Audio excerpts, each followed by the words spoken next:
Hello, and welcome to our deep dive into revenue accounting, as well as the 5 steps of revenue ASC 606.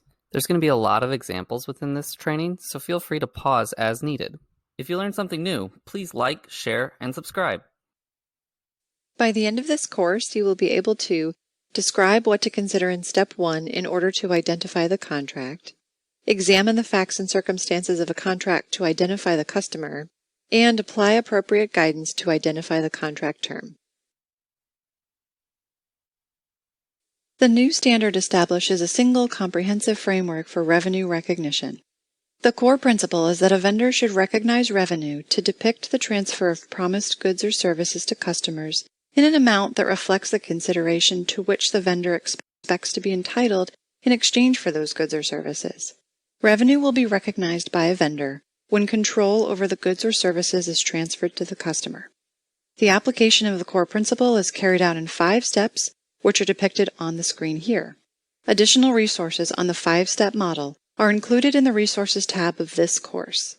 Now let's take a look at examples for Step 1, Identify the Contract. The first step in the revenue model is to identify the contract with the customer. While most people focus on the 5 criteria for existence of a contract, it is also crucial to clearly define the customer or customers in a contract, and also to identify the duration of the contract, which includes assessing whether a substantive termination penalty exists. Other important considerations include assessing contract modifications or situations in which multiple contracts need to be combined and treated as one in applying the 606 framework. When you start working through Step 1, Identify the Contract, it is important to define the customer. Let's work through some examples of defining the customer and some facts to consider. Click on each company to work through the examples. Review the facts about Biotech B to see what needs to be considered when identifying the customer.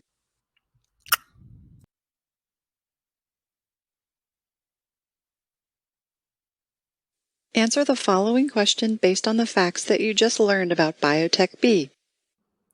Does the federal government meet the definition of a customer for Biotech B? The answer is no, because the federal government does not receive any goods or services for the output of R&D work.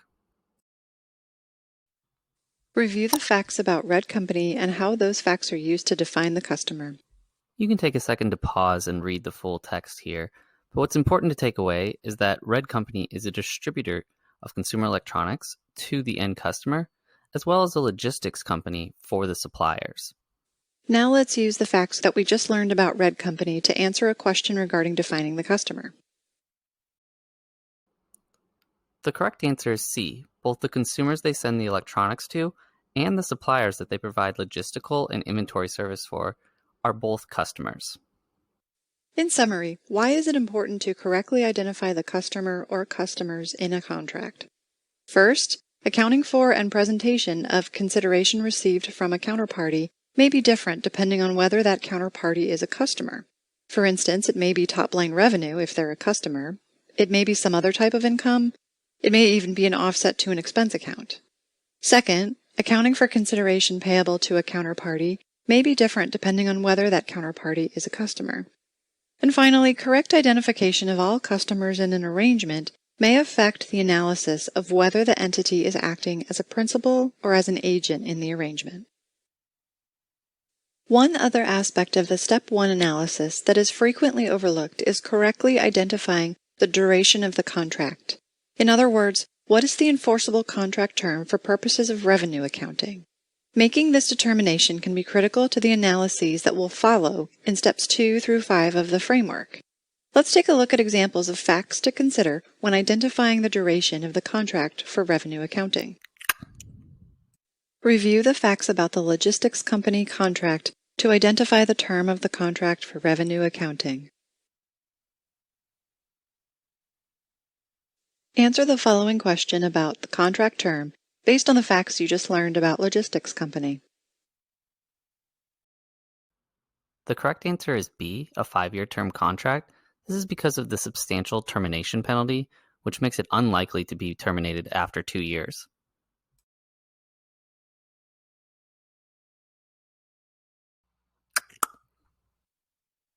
Review the facts about the Horizon Mobile Services contract to identify the term of the contract for revenue accounting. The question is, how should Horizon Mobile Services identify the term of the contract for revenue accounting? Due to the lack of a penalty, this would be accounted for on a month-to-month basis, as the contract is not enforceable for the full 12 months. In summary, why is it important to identify the contractual duration? If contractual term is less than stated term, the following may be affected. In contracts containing multiple performance obligations, allocation of the transaction price may be significantly affected for a contract with a specified term of, for instance, 2 years, that is determined to be of 1-year duration because of a termination clause, compared with the stated 2-year duration. Also, the termination penalty, if any, would be considered part of the transaction price. The termination penalty may be variable, in which case the guidance on variable consideration, including the constraint, would be applied. Finally, the periods covered by the termination provisions would be assessed in the same manner as renewal options. That is, we'd have to ask whether the renewal options provide the customer with a material right. Now that you have worked through some scenarios relating to Step 1, you should be able to describe what to consider in Step 1 in order to identify the contract, examine the facts and circumstances of a contract to identify the customer, and apply appropriate guidance to identify the contract term. By the end of this course, you will be able to determine whether a promise is separately identifiable, identify and account for material right, assess whether the series guidance applies. As you learn, the 5-step model is a comprehensive framework which defines how much revenue is to be recognized and when. This course will focus on Step 2, identify the performance obligations. Step 2, identify the performance obligations of the 606 Revenue Framework requires identification of all the separate goods or services promised in that contract. In other words, distinct performance obligations. Some of the more challenging concepts to apply within Step 2 include determining whether a promise is separately identifiable, identifying the accounting for material rights, and assessing whether the series guidance applies. For entities in many industries, the concept of separating promises within a contract into distinct units of account, in other words, performance obligations, is entirely new because their transactions were not subject to the guidance on accounting for multiple element arrangements under prior GAAP. Let's start with a fairly simple example that demonstrates why it is imperative to promptly identify performance obligations prior to applying other aspects of the 606 framework. Click on the orange company to work through an example. Review the facts about Orange Company and how those facts are used to identify the unit of account. You may want to pause here for a second and read through the facts of this case. Company Orange has decided to recognize revenue when all units have been shipped to the customer. Take a second to pause and read through these answers and determine which ones are potential flaws in their recognition. The correct answer is that all of these are flaws, and they should have been considered by Orange Company when setting up their recognition. Promises in a contract are considered distinct if they meet 2 criteria. First, they must be capable of being distinct, but being able to provide value on its own isn't enough. The goods or services must also be separately identifiable, which is the second criterion. In other words, the good or service must be distinct within the context of the contract. In assessing whether promises are distinct within the context of the contract, the seller must determine whether the nature of the promise is to transfer each good or service individually, or instead to transfer a combined item to which the promised goods or services are inputs. The standard provides 3 factors which indicate that multiple promises are not distinct. But this determination can involve significant judgment and there are no bright lines. Let's take a look at an example that demonstrates this point. Click the Green Company image to work through the example. Review the facts about Green Company, noting how additional facts come into play when deciding whether or not the equipment, and the installation are separately identifiable. Review the facts for each fact pattern before answering the question. Are the equipment and installation separately identifiable? In other words, are they separate performance obligations? There's a lot to fact pattern A, so take your time and read through it and pause as needed.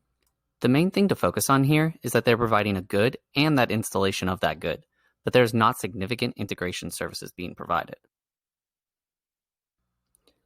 The question is the equipment and installation a single performance obligation or separate?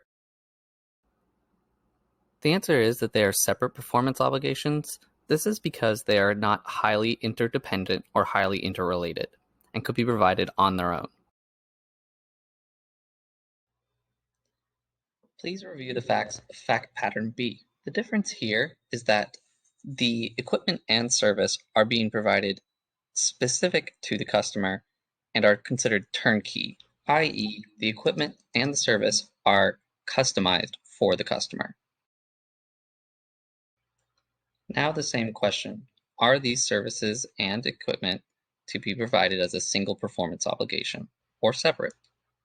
As hinted at, due to the heavy customization, these are provided as a single performance obligation. Another quick question before we move on.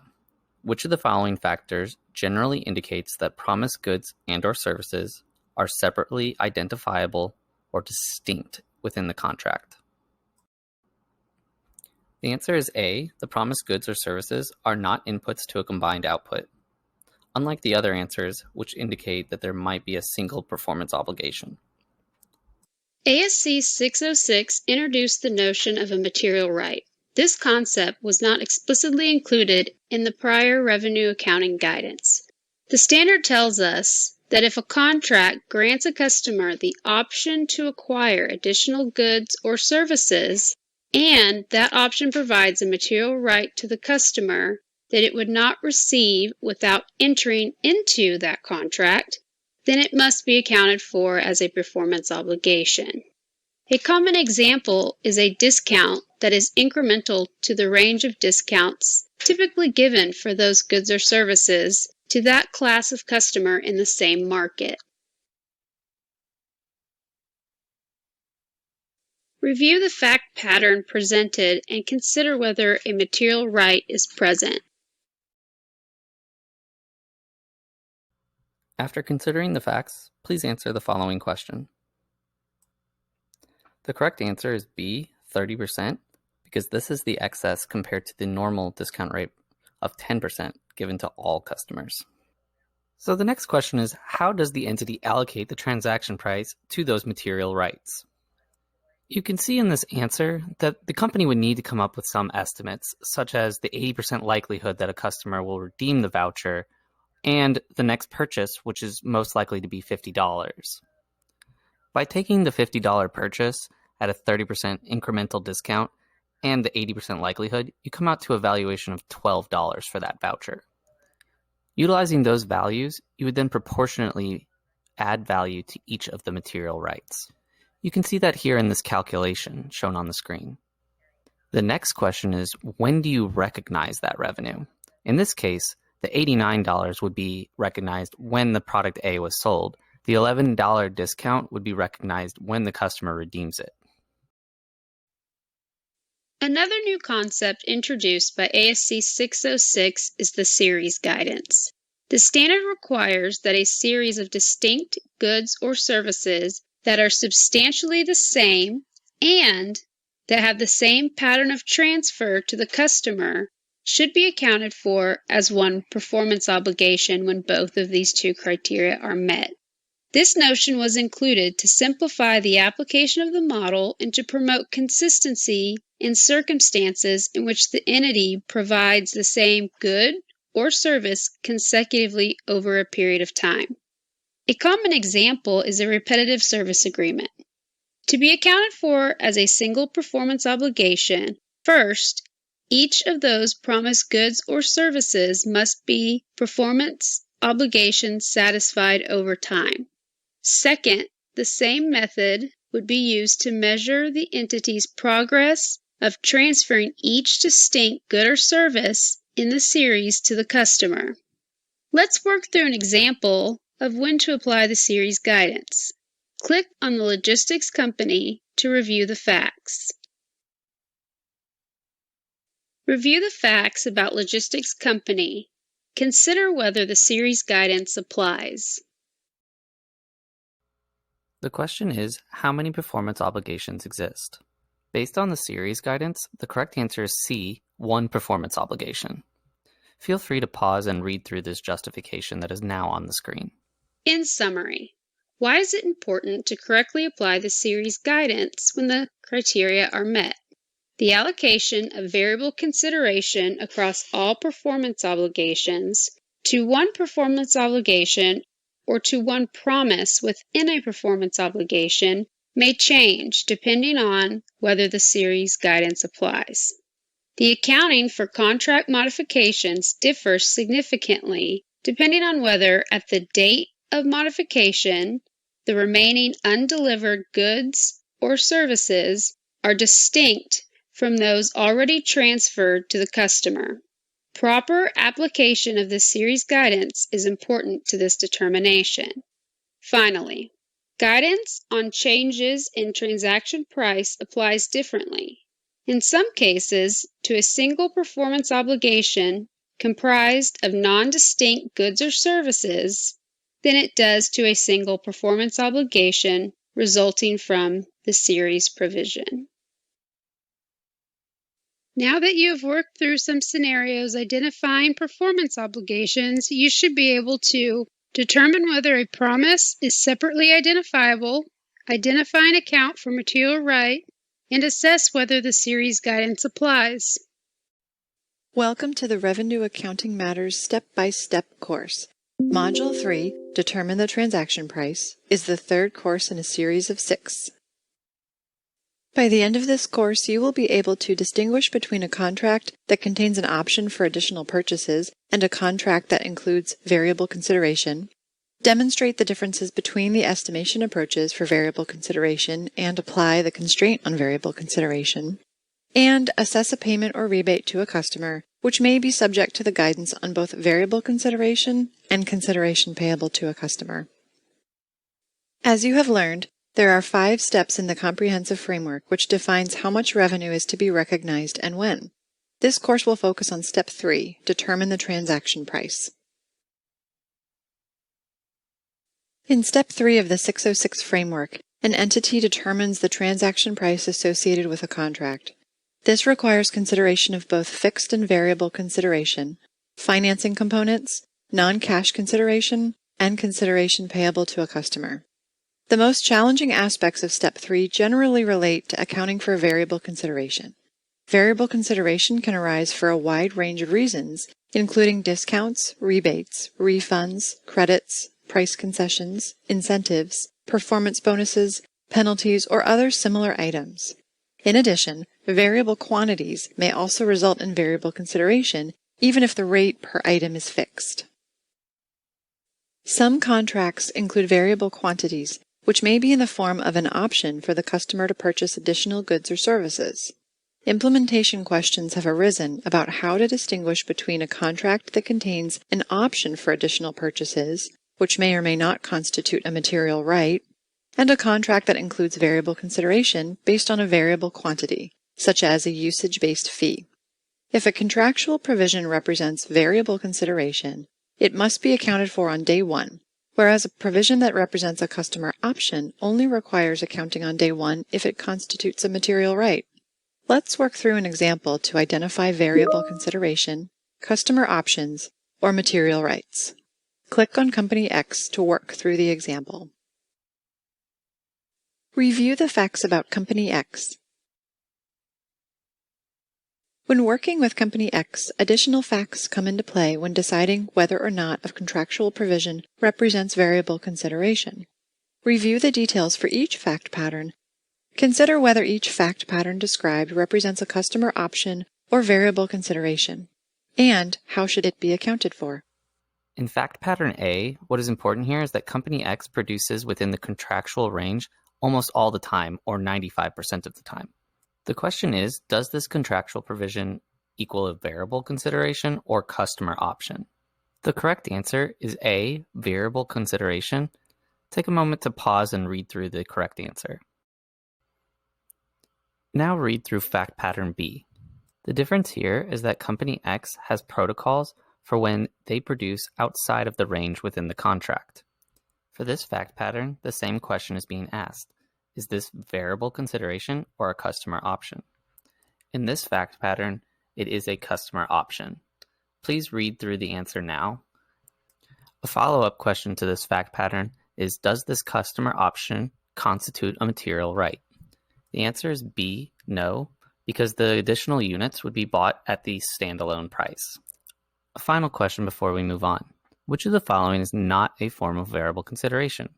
A discount, a rebate, a milestone payment, a customer option, or a performance bonus? The correct answer is D, customer option. These are not forms of variable consideration. Variable consideration and the constraint on variable consideration are new concepts introduced by ASC 606. Some entities may find the new guidance on variable consideration, especially the estimation approaches, somewhat confusing. Let's review a straightforward example that demonstrates the difference between the estimation approaches. Click on Olive Company to review the facts. Please pause the video here if needed and review the fact pattern. In this fact pattern, what's important is that the products can be returned for a $0 revenue, or they could be kept for a $100 revenue. Olive Company assumes that 97% of those products will not be returned. You can see in the journal entry on the screen that while they've received $10,000 worth of cash, they put up a refund liability of $300 for that uncertainty. A similar entry is done on the cost side. After reviewing that fact pattern, what is the method that they are utilizing for estimating variable consideration? Based on this fact pattern, the correct answer is B, the expected value method. In some situations, various aspects of the revenue guidance must be considered in conjunction with each other in order to evaluate a fact pattern. One place this commonly occurs is when assessing a payment or rebate to a customer, which may be subject to the guidance on both variable consideration and consideration payable to a customer. The guidance on changes in transaction price might be applicable as well. Let's work through an example. Click on the Purple Company to review the facts. Review the facts about Purple Company and how those facts are used to determine when the effect of a coupon should be accounted for. Depending on Purple's facts and circumstances, the answer may vary. Click on each calendar date to review the scenario and see what should be considered. As of December 28th, it will depend on whether it is customary for you to provide discounts such as the one being provided. If it is customary, you may need to recognize as of December 28th. January 2nd is the decision date. At this time, it may be appropriate to recognize. Please read through the full considerations on the screen. March 30th represents the communication date. If not previously recognized, the company would now recognize that reduction to revenue. A final question for this section. In determining the transaction price, an entity must consider all of the following except. The correct answer is C, estimating standalone selling price. This is not utilized. Variable consideration is a significant shift in accounting guidance under ASC 606. Prior revenue guidance did not allow revenue recognition until the contract price was fixed or determinable. This change reflects the new standards principle that revenue should more closely depict the transfer of control, even if that means more uncertainty in the measurement of revenue. In some cases, the new guidance will result in recognition of revenue at an earlier date than under prior GAAP. Because of the increased uncertainty in measurement, entities will have to apply one of the estimation approaches required by the standard, and it is not a free choice. Each type of variable consideration must be measured using the method that will best predict the outcome. Further, estimates have to be updated each period, which may require new processes or system changes, particularly for long-term contracts. Variable consideration is one of the more subjective areas of the new revenue standard, in some cases requiring significant judgment. That is why a complete understanding of the guidance and an effective process to apply the guidance are so important. Now that you have worked through some examples of determining the transaction price, you should be able to distinguish between a contract that contains an option for additional purchases and a contract that includes variable consideration, demonstrate the differences between the estimation approaches for variable consideration and apply the constraint on variable consideration, and assess a payment or rebate to a customer, which may be subject to the guidance on both variable consideration and consideration payable to a customer. Welcome to the Revenue Accounting Matters Step-by-Step Training Course. Module 4, Allocate Transaction Price, is the fourth course in a series of 6. Click Next to begin. By the end of this course, you will be able to articulate various approaches to estimating standalone selling price, determine whether the residual approach is appropriate in certain circumstances, and allocate variable consideration to the entire contract or to a specific part or parts of the contract. As you've learned, there are 5 steps in the comprehensive framework which defines how much revenue is to be recognized and when. This course will focus on Step 4, Allocate Transaction Price.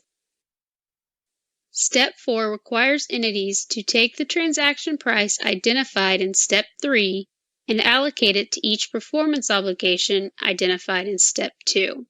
In many cases, this will be very straightforward. However, some challenges may arise when an entity does not have an observable standalone selling price, or SSP, for one or more performance obligations. In that case, the entity must estimate SSP. Another challenge arises when an arrangement includes variable consideration and a performance obligation accounted for under the series guidance. Determining standalone selling price is not as simple as looking at the contractual prices. The concept behind standalone selling price is, at what price would I sell the same good or service separately to a customer? When standalone selling price is not directly observable, the standard requires an entity to estimate it and provides several estimation techniques to do so.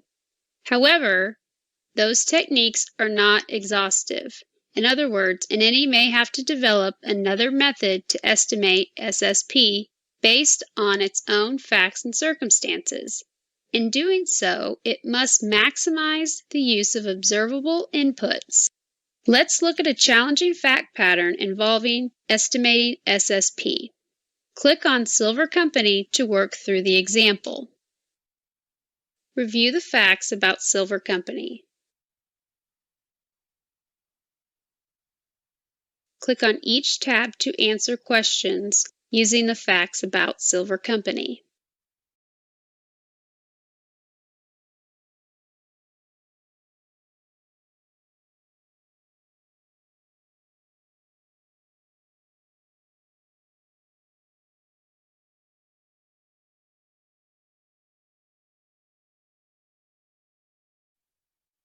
Let's take a look at the methods to estimate standalone selling price if not directly observable. Examples of methods provided by ASC 606 are Adjusted Market Assessment Approach, Expected Cost plus Margin Approach, and Residual Approach. The focus of this exercise is the residual approach. A question that often arises is, can I just use the residual approach to estimate SSP? Take a moment to review this information on the residual approach and then answer the questions that follow about when it can be used. The question is, if a company has 2 performance obligations in a contract and has used the expected cost plus margin approach to estimate SSP, which of the following approaches would the entity be permitted to use to estimate SSP of the other performance obligation? The answer is E, A, B, and D, so basically not the residual approach. True or false, the residual approach can result in allocating 0 consideration to the good or service. The answer is false. This method may not be appropriate if the answer is 0. In Step 3, we discussed variable consideration. Variable consideration may be attributable either to the entire contract or to a specific part or parts of the contract.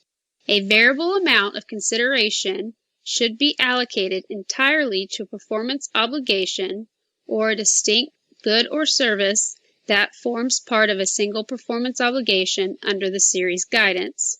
if certain criteria are met. This is known as the exception to allocating variable consideration. Let's take a look at how this works. Click on Ben's Information Technology Solutions, LLC, BITS, to work through the example. Review the facts about Ben's Information Technology Solutions, LLC. Please take a moment to read through BITS fact pattern. What's important to note here is that BITS is being asked to do all IT services and to be ready to perform any that are needed.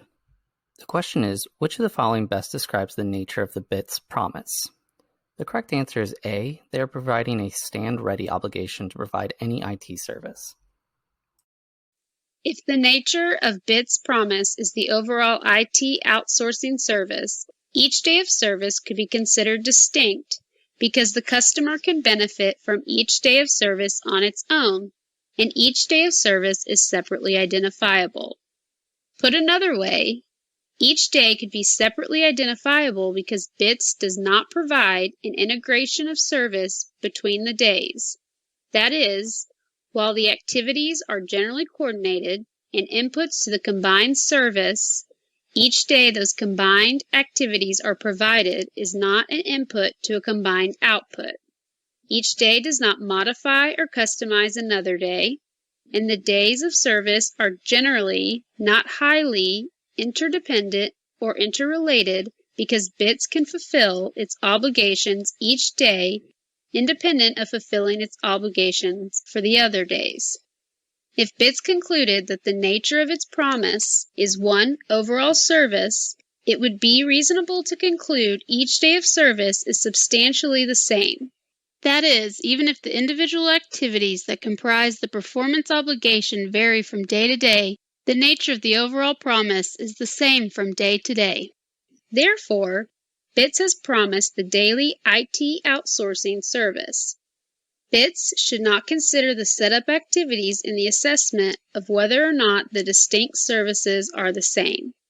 That is, because those activities do not transfer goods or services to the customer and would not be considered part of the performance obligation as stated in paragraph 606, 10, 25, 17.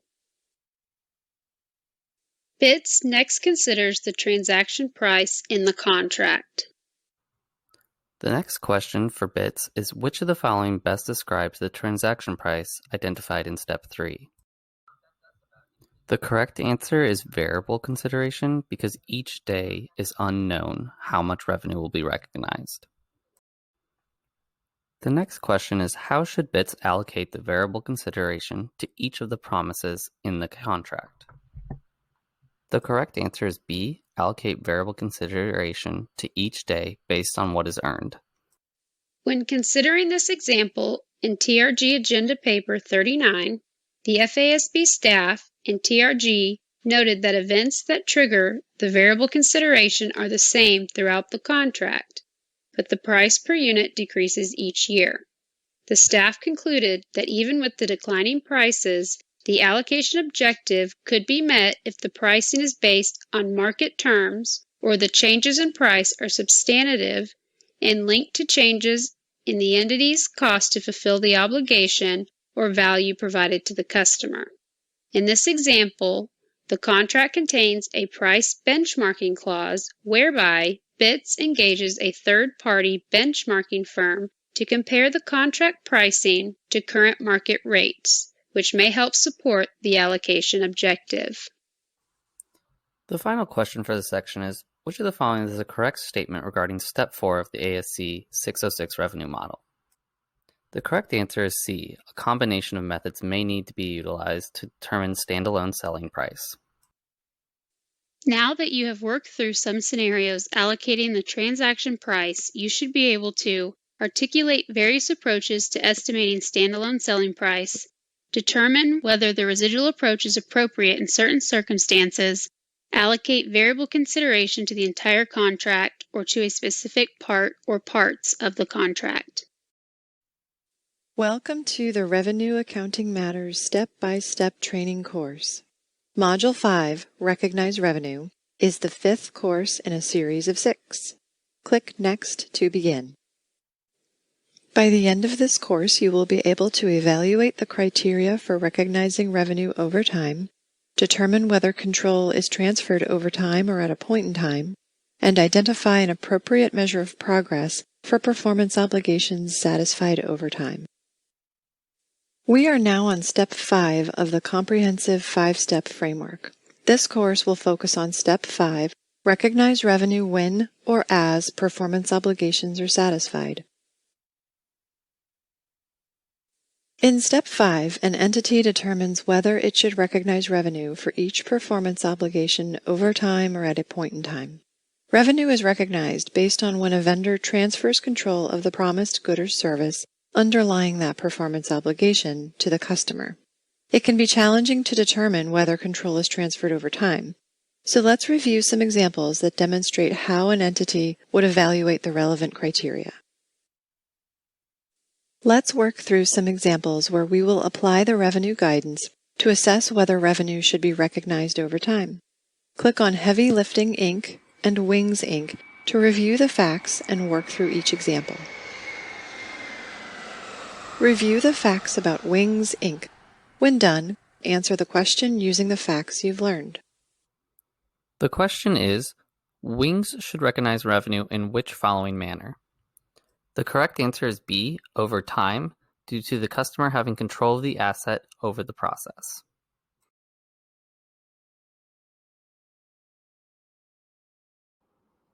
Take a few seconds to pause the video and review the fact pattern for heavy lifting.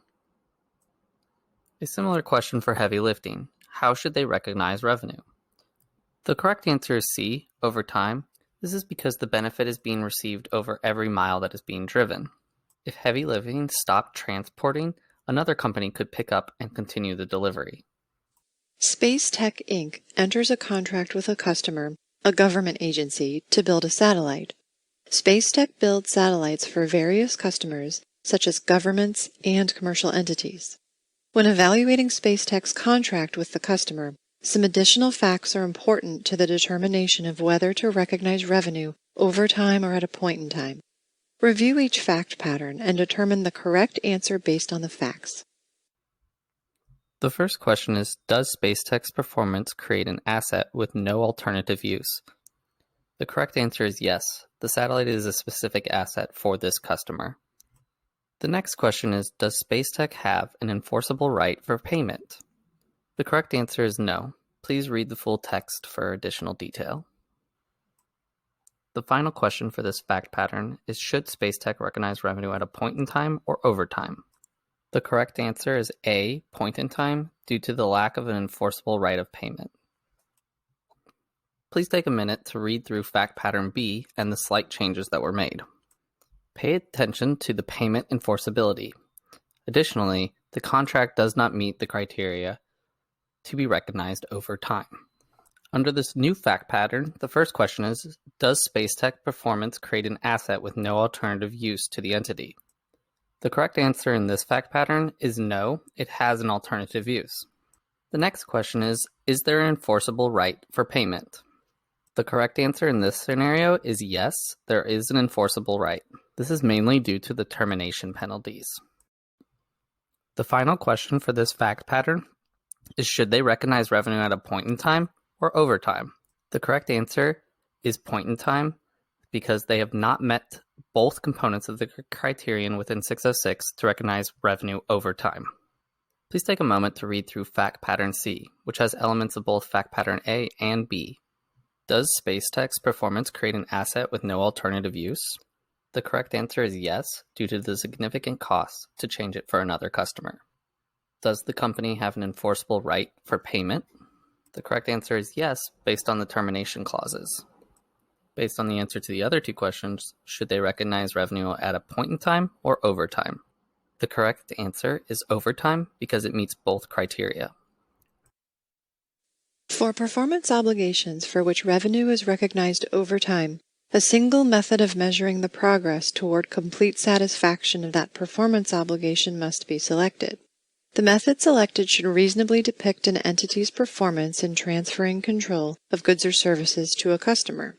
Selecting a single appropriate measure of progress can be challenging and requires judgment, particularly when a performance obligation contains multiple goods or services. Click on Cloud Cover Inc. to review the facts and work through the example. Review the facts about Cloud Cover Inc. The question for this fact pattern is, what would be an appropriate approach to measure progress toward completing satisfaction of the performance obligation?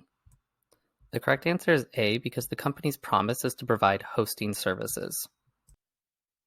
Let's review some key points that we learned in applying Step 5. First, there are various reasons a performance obligation may be satisfied over time. It's important to carefully consider all facts and circumstances in light of the guidance to determine if revenue should be recognized over time or at a point in time. Also, the standard provides general guidance on applying a measure of progress for performance obligations satisfied over time. However, selecting a single appropriate measure usually requires judgment and may require significant judgment. Now that you have worked through some scenarios on recognizing revenue under Step 5, you should be able to evaluate the criteria for recognizing revenue over time, determine whether control is transferred over time or at a point in time, and identify an appropriate measure of progress for performance obligations satisfied over time. Welcome to the Revenue Accounting Matters Step-by-Step Training course. Module 6, Other Considerations, is the final course in a series of 6. Click Next to begin. By the end of this course, you will be able to assess revenue recognition in a bill and hold arrangement, identify whether a party is acting as a principal or an agent, and describe key considerations for the disclosures required by ASC 606. Now that we have applied the 5 steps of the 606 framework in previous modules, let's take a look at several other key considerations in the revenue standard. In this module, we will review the guidance for bill and hold arrangements, principal versus agent considerations, and required disclosures. Under previous U.S. GAAP and SEC guidance, certain criteria had to be met in order for a vendor to recognize revenue associated with a product subject to a bill and hold arrangement.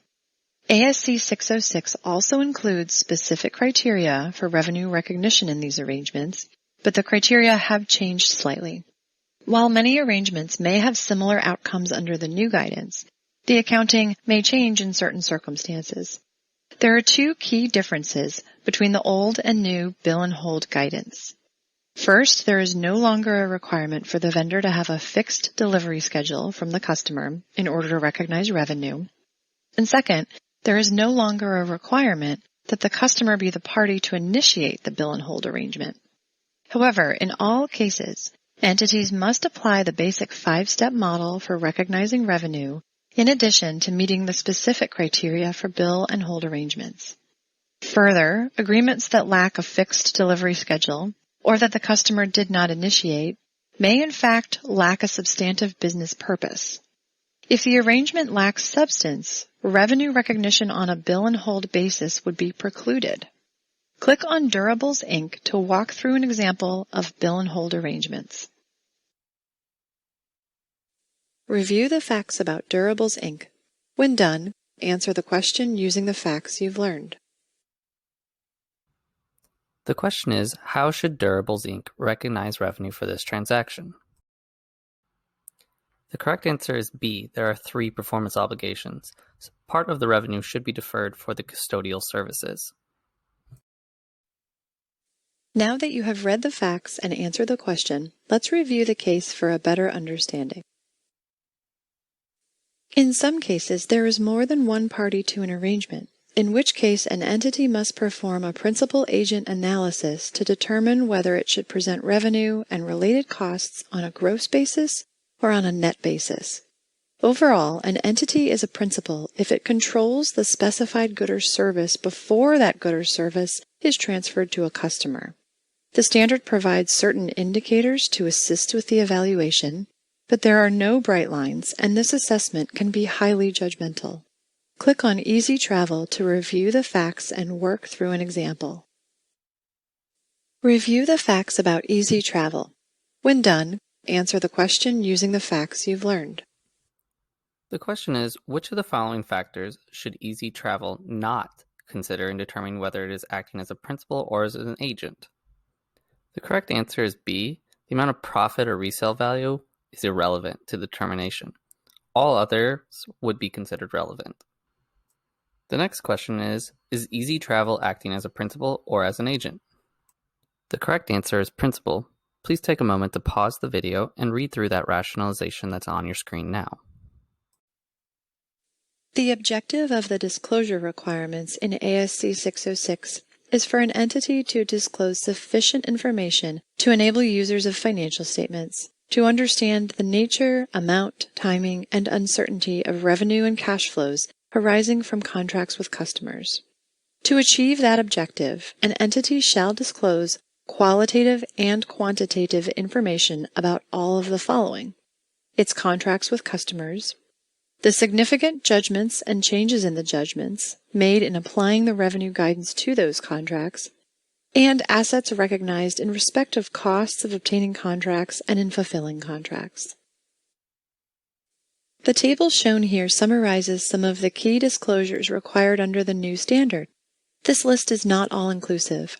The standard specifically states that entities must consider the level of detail that is necessary to satisfy the disclosure objective and the emphasis to be placed on each disclosure requirement.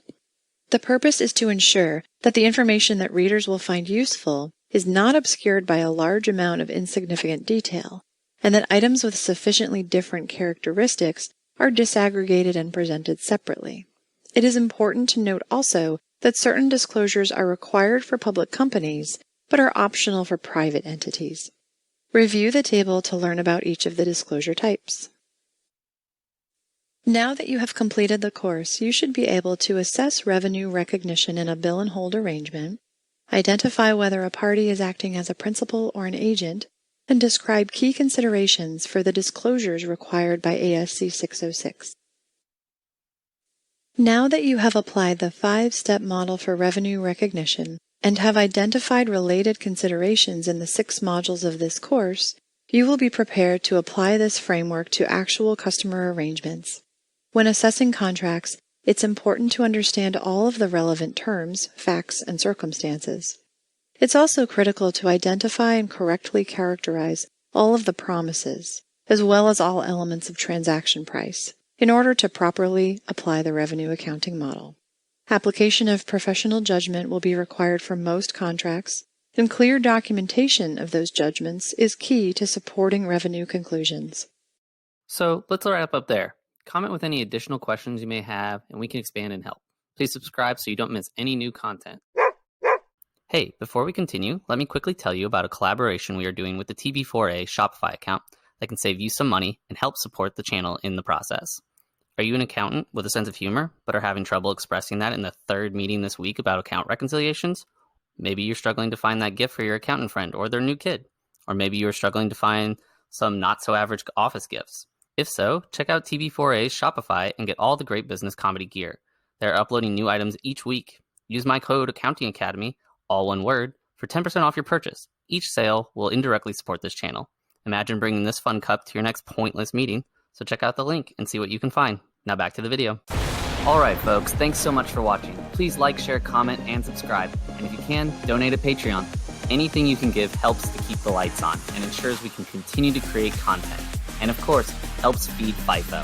If you want to contact us about anything you saw in this video, accounting advice, or ideas for future videos, contact us at patreon.com/accountingacademy. This video is designed to be illustrative and does not represent an official position. We make no representations, warranties, or guarantees and assume no responsibility for the application of this material. Please seek advice from a competent professional if expert assistance is required.